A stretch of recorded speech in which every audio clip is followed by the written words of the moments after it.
Hello everyone, जय भीम। स्वागत है आप सभी का ट्रुथ लिटरेचर में। और आज की वीडियो में हम डिस्कस करेंगे छुआछूत की व्यवसाय जन्य उत्पत्ति। मतलब हम बोल सकते हैं कि जो छुआछूत की उत्पत्ति हुई क्या व्यवसाय जन्य है। ये चैप्टर नंबर 8 है, अछूत कौन और कैसे। पिछले चैप्टर्स में जो कि 7 था, जिसमें हमने 4 पार्ट्स में वीडियोस बनाई थी, उसमें हमने देखा था कि नाग, द्रविड़ और आर्य कौन थे, दास कौन थे। हमने अच्छी तरीके से डिस्कस कर लिया था। यदि आपने वह वीडियोस नहीं देखी हो तो उन वीडियोस को आप देख सकते हो, मैंने प्लेलिस्ट बनाई हो। और यदि आप ट्रुथ लिटरेचर की वीडियोस आप पसंद कर रहे हैं तो प्लीज़ इसको चैनल को सब्सक्राइब करें और शेयर जरूर करें वीडियोस को। आइए देखते हैं छुआछूत की व्यवसाय जन्य उत्पत्ति। तो लिखते हैं, अब हम छुआछूत की व्यवसाय जन्य उत्पत्ति के मूल सिद्धांत पर चर्चा करेंगे। श्री राइस के अनुसार छुआछूत का आधार गंदे और घृणित पेशा पाया जाता है। यह मत कुछ युक्ति संगत जचता है, मत तार्किक लगता है, लेकिन इससे छुआछूत की उत्पत्ति की सच्ची व्याख्या करने में कुछ कठिनाई है। मतलब जो सच्ची व्याख्या है उसको करने में कुछ कठिनाई है। अछूत जिन गंदे और घृणित पेशों को करते हैं वे सभी मानव समाजों में समान हैं। हर समाज में ऐसे लोग हैं जो इन पेशों को करते हैं। संसार के दूसरे देशों में ऐसे लोगों के साथ अस्पष्टता का व्यवहार क्यों नहीं हुआ। दूसरा प्रश्न है कि क्या द्रविड़ लोगों को इन पेशों से अथवा इन पेशों को करने वालों से घृणा थी या नहीं। ये प्रश्न पूछ रहे हैं, क्वेश्चन है। इस विषय में हमारे पास किसी प्रकार का कोई साक्ष्य नहीं है, स्पष्ट बोल रहे हैं, लेकिन आर्यों के बारे में हमारे पास साक्ष्य हैं। जो आर्य हैं उनके पास साक्ष्य हैं। इस साक्ष्य से यही प्रमाणित होता है कि आर्य भी दूसरे लोगों की तरह के थे और उनको पवित्रता तथा अपवित्रता की कल्पना दूसरे प्राचीन लोगों से भिन्न न थी। तो स्पष्ट बोल रहे हैं, बाबा साहब अम्बेडकर इसमें मेंशन कर रहे हैं कि जो अछूत है, अस्पष्टता है, उसके बारे में जो है प्रमाण नहीं है प्रॉपर, लेकिन जो आर्यों के बारे में प्रमाण है। देते हैं नारद स्मृति की इस उद्धृत पर विचार करने से ही यह स्पष्ट हो जाता है। यह स्पष्ट हो जाता है कि आर्यों को गंदे पेशे करने में किसी प्रकार का कोई ऐतराज ना था। 5वें अध्याय में नारद ने सेवा धर्म के उल्लंघन का विचार किया है। जो 5वां अध्याय है उसने क्या सेवा धर्म है उसको उल्लंघन करने का विचार किया है। इस परिच्छेद में ये श्लोक आए हैं, आप श्लोक देख सकते हैं। पहला क्या है, मनीषियों ने शास्त्रों में 5 प्रकार के सेवक बताए हैं। इनमें 4 प्रकार के कर्मकार हैं और 5वें दास, जिनकी 15 कोठियां हैं। दूसरा क्या है, एक विद्यार्थी, एक प्रशिक्षु, एक भद्रथ तथा एक अधिकारी। तीसरा, मनुष्यों ने घोषणा की है कि परावलंबित होना तो सभी के लिए समान है, किंतु उनकी पृथक स्थिति और आय उनकी अपनी जाति और पेशे पर निर्भर करती है। चौथा है जो यह बात जान लेने की है कि पेशे से 2 प्रकार होते हैं। मतलब पेशे के 2 प्रकार होते हैं, शुद्ध और गंदे, या पवित्र और अपवित्र पेशे। दास करते हैं जो शुद्ध पेशे को कर्मकार शूद्र करते हैं। 5वां लिखा है जो नारद स्मृति में, दरवाजे, शौचालय, सड़क तथा कूड़ा फेंकने की जगह पर झाड़ू लगाना, शरीर के गुहर अंगों का मर्दन, उच्चिष्ट भोजन तथा मल मूत्र को इकट्ठा करना, फेंकना स्पष्ट किया है। 6वां बताया है, और अंत में जब स्वामी चाहे तो उसके अंग की मालिश करना। यह काम गंदे, अपवित्र माने जाने चाहिए। इसके अतिरिक्त शेष सभी काम पवित्र हैं। तो नारद स्मृति में स्पष्ट बता रहा है, स्पष्ट व्याख्या की है। अब जो 25वां, इस प्रकार का काम करने वाले 4 प्रकार के सेवकों की गिनती करा दी गई है। दूसरे जो घनौना कार्य करते हैं दास हैं और वे 15 प्रकार के हैं। स्पष्ट है। आगे लिखते हैं, यह स्पष्ट है कि गंदा काम करने वाले दास थे और झाड़ू लगाना गंदे काम करने में शामिल था। प्रश्न उठता है, दास कौन थे?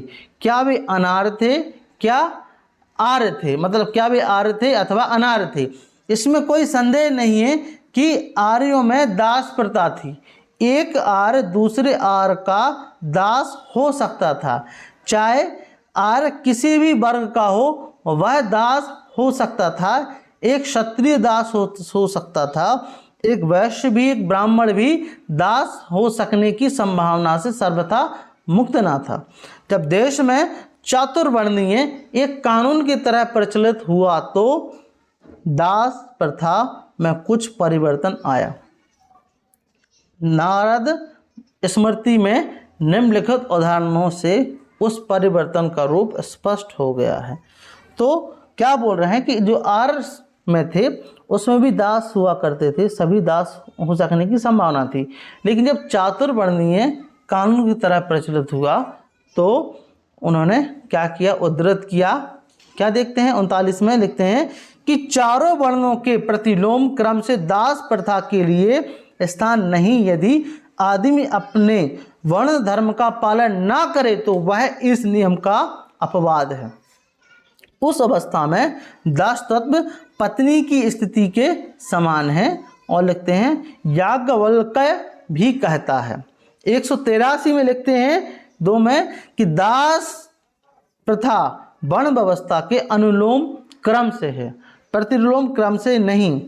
याज्ञवल्क्य स्मृति पर विज्ञानेश्वर की मिताक्षी नामठ टीका में इसकी व्याख्या इस तरह की गई है, ब्राह्मणों और शेष वर्गों में दास प्रथा अनुलोम क्रम से रहेगी। क्षत्रिय और शेष सभी ब्राह्मण के दास हो सकते हैं। जो क्षत्रिय और शेष सभी ब्राह्मण के दास हो सकते हैं।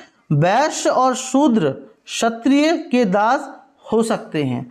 शूद्र वैश्य का दास हो सकता है। यह दास प्रथा अनुलोम क्रम में लागू हो सकती है। नीचे इसका रेफरेंस भी है, आप देख सकते हो कि नारद स्मृति में दासों के वर्ण की व्याख्या निम्नलिखित मंत्रों में की गई है, जो कि 5.26 आप नीचे देख सकते हो। इससे थोड़ा अलग है, लेकिन क्या है कि अपने स्वामी के घर जन्मा, उपहार में प्राप्त, विरासत में प्राप्त, दुर्भिक्षा में पोषित, किसी वैद्य स्वामी द्वारा प्रदत्त। दूसरा है भारी भरण से मुक्त कराया गया, युद्ध बंदी, युद्ध में वर्जित, मैं तेरा हूँ यह कहकर आया, धर्म त्यागी सावधिदास। और बताया है किस प्रकार मंत्रों में की गई है। 5:28 में भरण पोषण के लिए बना दास, दास संबंधी के कारण बना दास, और स्विक्रेता विधान में दासों के 15 वर्ग हैं। अब आगे लिखते हैं कि यह परिवर्तन दास प्रथा का पुनः संगठन मात्र था और उस क्रमागत असमानता का आधार जो चातुर्वर्ण की आत्मा है। इसे ठोस रूप में व्यक्त करो तो इस नियम का तात्पर्य यह हुआ कि एक ब्राह्मण, एक क्षत्रिय, एक वैश्य और एक शूद्र ब्राह्मण का दास हो सकता। मतलब एक ब्राह्मण, एक क्षत्रिय, एक वैश्य, एक शूद्र है जो ब्राह्मण का दास हो सकता था। क्षत्रिय, वैश्य तथा शूद्र जो क्षत्रिय का दास हो सकता था।